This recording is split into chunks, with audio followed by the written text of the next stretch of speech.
Lori, where are your kids? How come you're not telling anybody where your kids are? Are you ever going to come up with an answer? Are you ever going to answer these questions?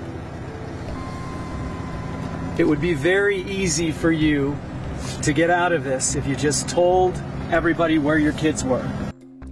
Right now at 10 o'clock, we may be closer to getting some answers about the fate of two missing children who used to live in the East Valley in Chandler.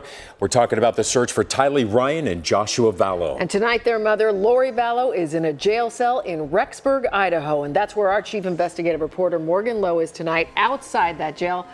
Morgan, Lori arrived there from Hawaii today. What has happened since her arrival? Chris and Brandon, Lori Vallow met with her attorney for about an hour tonight, no doubt discussing strategy for a court appearance that she has tomorrow.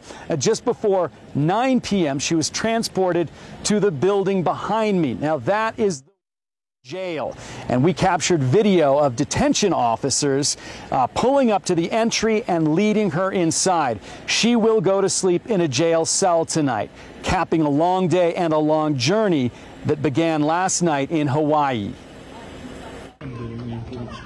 Late last night, Lori Vallow spotted at the airport in Kauai, escorted by law enforcement. Fellow passengers stunned she'd be flying commercial with them. She had chains, around her waist, but then her hands were in her sweater pocket, and I couldn't tell if she was cuffed or not. Katie Waite was coming home from vacation.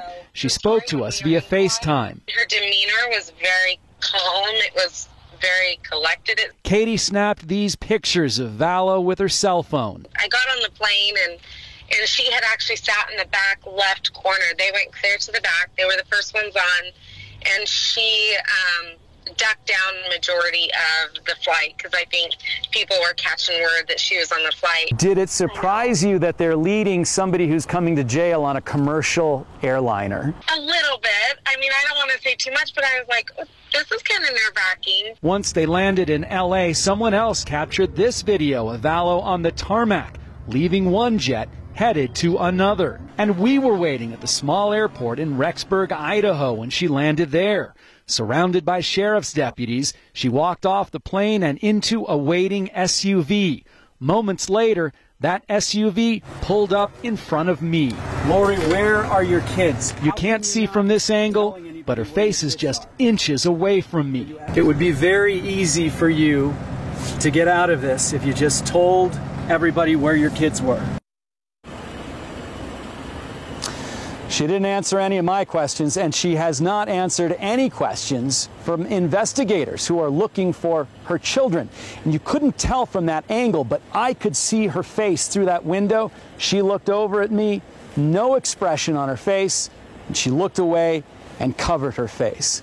Brandon, Chris, back to you guys. Morgan, what are we expecting in tomorrow's court appearance? Not a whole lot. I spoke to a local criminal defense attorney about it. He said that Vallow's attorney likely won't even let her talk tomorrow. They may not even read the charges against her. He said that most of this initial appearance is going to be spent wrangling over conditions of release and possibly setting a bond. Investigative reporter Morgan Lowe tonight in Idaho. Morgan, thank you.